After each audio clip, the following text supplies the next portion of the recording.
the world. All right, so there is something that you said that.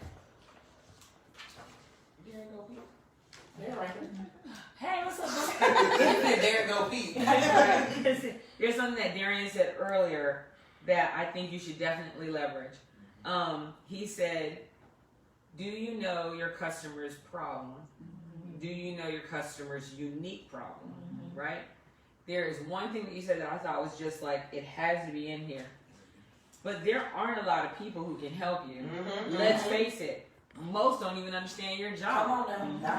That has to be in there because guess what? Those are the people you're talking to.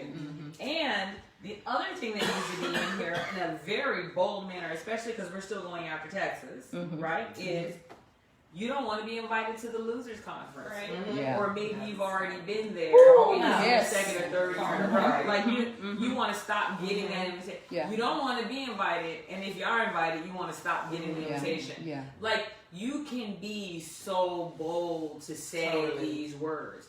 I'm sorry. I was gonna say, and you have such a presence where that statement, you saying it, everybody's gonna stop and pay attention. And then the other part where you said it here, but it's not in your bio. You said I am Texas. Yeah. You know what? Born, raised, I know in Texas that means a lot when people say that. Number one. Right, because if I say I am Florida, they'll be like, "Ooh, you a Florida woman?" I'm never gonna say that. But when you say I am Texas, that means something to Texans. In other words, listen, I'm born here, I'm bred here, I was raised here, I went to school here, I eat my food here, we kill cows here, I eat beef here. Right. That means something to Texas. And so when you say that, it really lets people know I'm not just doing this because it's dollars. This is who I am. This is me.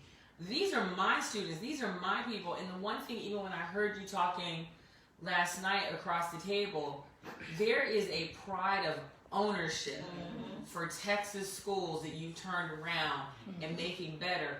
We have to make sure that when we do your actual brochure that exudes from that, because you're so clear on who your target market is. You're so clear on how we're going to reach them. But I think we have to be a little bit more in their face in regards to listen. Most people don't even understand your job.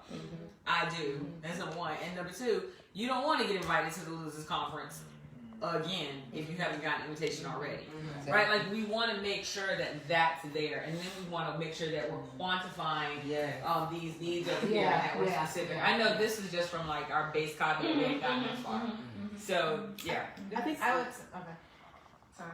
Everybody has questions. Go. I think there's another target market in here.